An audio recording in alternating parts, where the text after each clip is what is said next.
Should I make Josh the intro this time? No. I should totally make Josh the intro this I don't time. think Josh has ever done the intro. You've never done the intro, man. He likes to be introduced. Yeah, I'm a baller like that. You're in a shot caller today, though, man. Come on, you could do the quick intro for us. It'd be wonderful. Go for it. I Ready? don't even Go. remember what we say.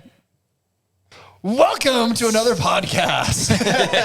You always sound like Big Rob on that one. I'm not. You really that's kinda, did. yeah, a compliment right there. Hey, The everybody. Velocity Lending Team. There you go. To Welcome, my guys. left is Dakota Burke and G. Astorga. I wish you would stop interrupting me. I thought you were done. That's why I kept on interrupting. I'm done now. I wasn't sure if it was an interruption or just taking over it. No, you're good, bro. Yeah, well, thank you guys again for joining us again. Shout out to Linda Lyon. Shout out to Omar. And shout out to Chris, our producer. Hi, Chris. What's up, guys? Oh, goodness. It's the worst. I Thanks. shouldn't give you the board ever. Today we're going to have a wonderful conversation about income and assets when it comes to buying a home. Mm-hmm. Not just like in general. That'd be awesome if we just talked credit. about Are we it. doing income credit assets? Sure. We can talk about Let's do whatever it you all. want, I want sir. to do all three because that's what we look at to qualify folks. Yeah. All right, well, let's get started then. What's Cool. Yeah. So to buy a house, there's two, it's not just all of this, but three things we look at is your income, credit, and assets. So we see where your credit's at, see how much you have for a down payment, cash to close, and then where your income's at so we can calculate your debt to income. So that's what we look at for people who are trying to buy a home. all right? So why does credit matter? Credit. That's a great question. That's a really great question. I mean, credit, it ultimately determines what loan program is probably going to make the most sense for you. Okay. And each loan type has their minimum credit score requirements, which is why I say that. So your FHAs, normally need at least a 580 credit score. Conventional need at least a 620.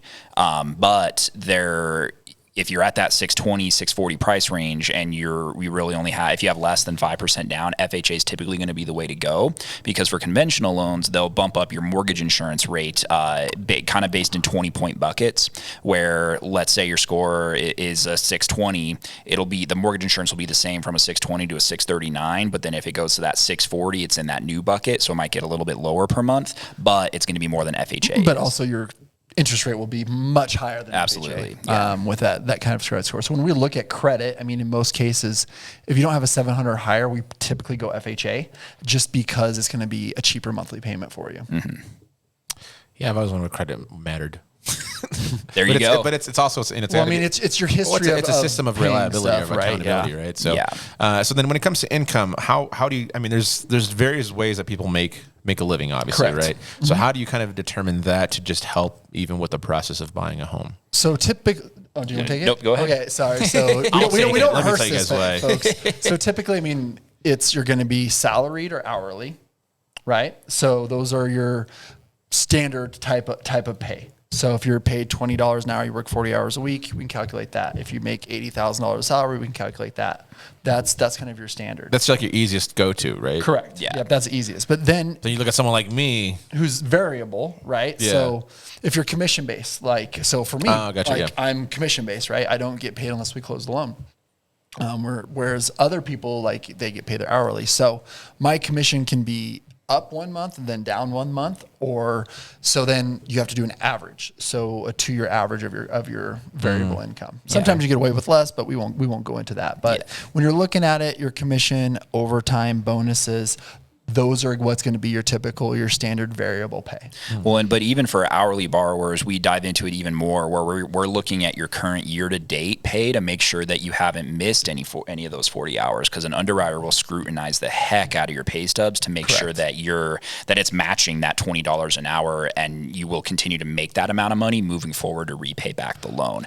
But if your income has multiple avenues, so if you're like a car salesman and you get a kind of a base salary and then you also make money off of commissions, we can use both. It just, like Josh was talking about with the variable pay, we have to have that 2-year history in order to use both. One thing I wanted to touch on that I like that when you're looking at hourly pay, if you don't work 40 hours, unless your industry is standard, like nurses only work 36 hours a week, they don't work 40, you're not considered full-time.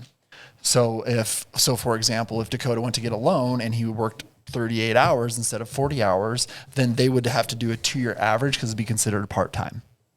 So you wouldn't be able to use that full $20 an hour or whatever we had discussed.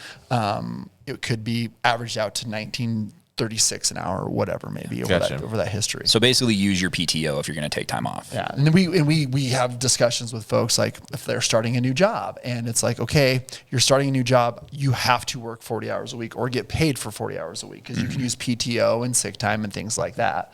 But if it's I work 28 hours, that could kill a deal because you have to have that history because then that's considered variable.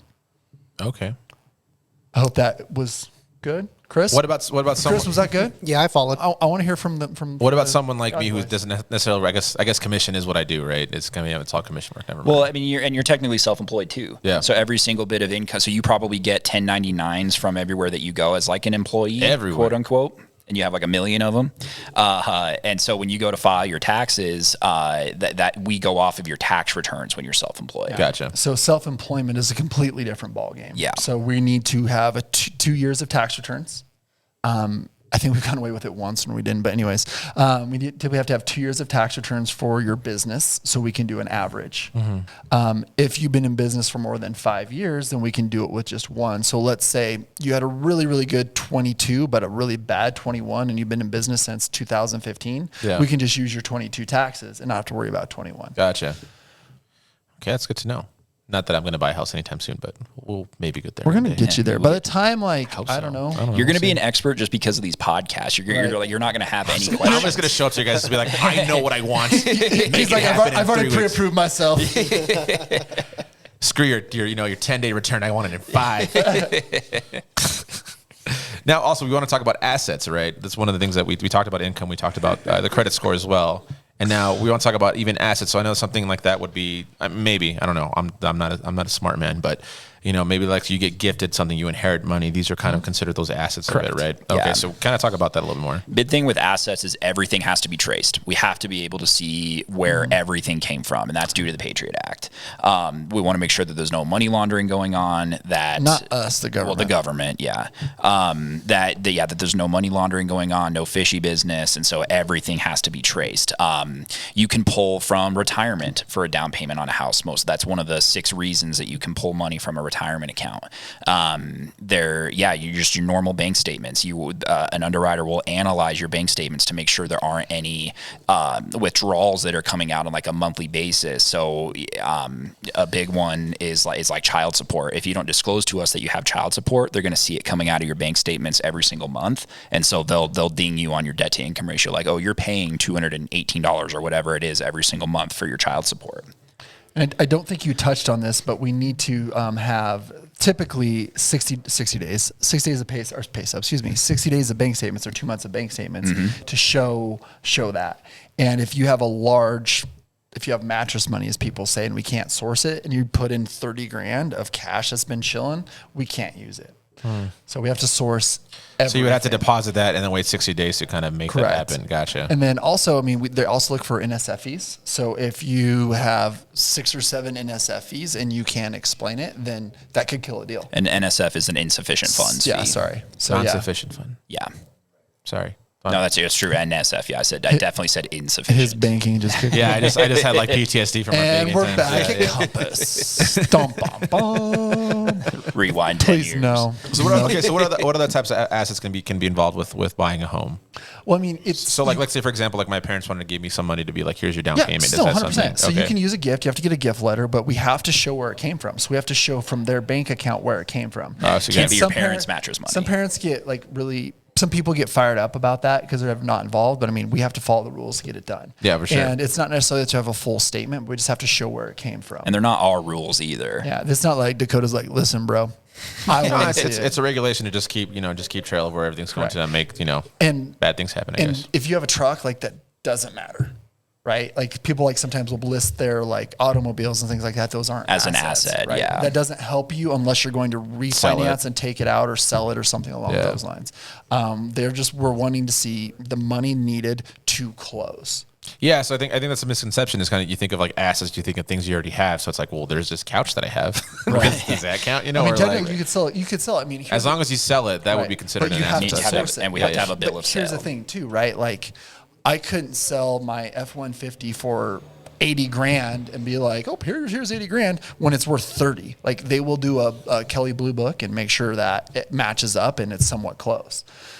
What if you have a bill of sale for that? Like someone actually bought it for $80,000. Well, if it's showing Kelly Blue Book showing 30, they're going to be like, no. Yeah, they're gonna have a ton of questions. Because I could sell it to you and I could give you 80 grand I guess that that makes is in sense. my Yeah, yeah, mattress that's fair. that Yeah. you could then give it to me. That's fair. And then I could buy it back after for Well, $1. this guy was an idiot though. He just got it for 80 grand. You fleeced this dude. Good work, bro. Yeah, you don't get a pat on your back for that. Or anything Oh, like that. dang it. No. Well, there goes my idea for selling my car for. Look at this guy trying to 200,000. commit mortgage fraud left and right. It's not fraud if I haven't committed it. Okay, I'm just more of a thought process. Yeah, Do not listen to G. Don't listen to me. This is why I host and not really talk about anything besides just say, hey, let me ask you some questions about possibly committing fraud. But, that yeah, I I'm mean- not going to do. I'm totally not going to do because I can't. Dude, I'm not smart enough to do that kind of stuff. But that's why I wanted to kind of touch on this is because when people look like this is how we qualify. These are they're the three things, the overview of income credit assets of what we look for Yeah. and look at to qualify folks. So if you're like, what do I need to do? Have good credit, obviously, make sure you're not missing payments, save some money up, and then, make sure you're at your job and you're not taking time off. Yeah, working 40 hours a week. And something that I was just going to touch on is that we use those three key things, and it is kind of the general overview. I think there's a fourth thing that a lot of lenders really don't talk about, and that's the property itself. Because sometimes you could qualify for, say, $400,000, but if you go and find a property and the property taxes are super high, or there's an HOA or something on it, that could push your debt to income ratio over than what you qualify for. What is a debt to income ratio? Your debt to income ratio is your overall income, your gross income, divided by your total monthly liabilities plus the new mortgage. Yeah, so that's In where layman's that's where terms. if you hear us talk about like, well, FHA, you can go up to 57% on your back end ratio, which is what Dakota just explained. That's your total expense. Where your front end is your new monthly payment divided by what you make a month. So that's again, we've talked about this past. I could determine if you go for a conventional or FHA, or if you can qualify for USDA, or if we have to look at a non-QM product. And if you're not sure, just call these guys. Yeah, Absolutely. always. Because that's what I'm going to do. I'm going to be like, yo, I've been listening to all your guys' podcasts, but nothing retained. He's not even So- listening. Nothing He's been here stuck. hosting them. Yeah. Yeah, I've been hosting, not listening. I He's don't only listen to thinking these, about that's the it. next question. He's not even listening to us. It's just what the he's next doing. question He's is. the best host a guy could ask for. Though. That's not true. Omar is. With that being said, you guys make sure you guys call these guys at 970-460-6677 or reach them at nocalending.com. Gee, you're killing it, man. He's reading out the door. It's literally right off the sign right there. So just killing it. That's all I'm looking over the whole time. But no, thank you guys again for tuning in. Hopefully you guys got some information. Again, if you guys want more information about this, please come in to come visit them, visit their website, or even give them a call. Omar would be happy to answer your phone call. We also and his like to have voluptuous fun voice. too. So we try to make the process fun and exciting, and not just, oh my god, I'm buying a house. Like let's enjoy it. That's right. So thank you guys again for tuning in. Hi, Lorinda. Bye. And we'll see you guys next time. Hi, Malia. Bye, Malia. Bye.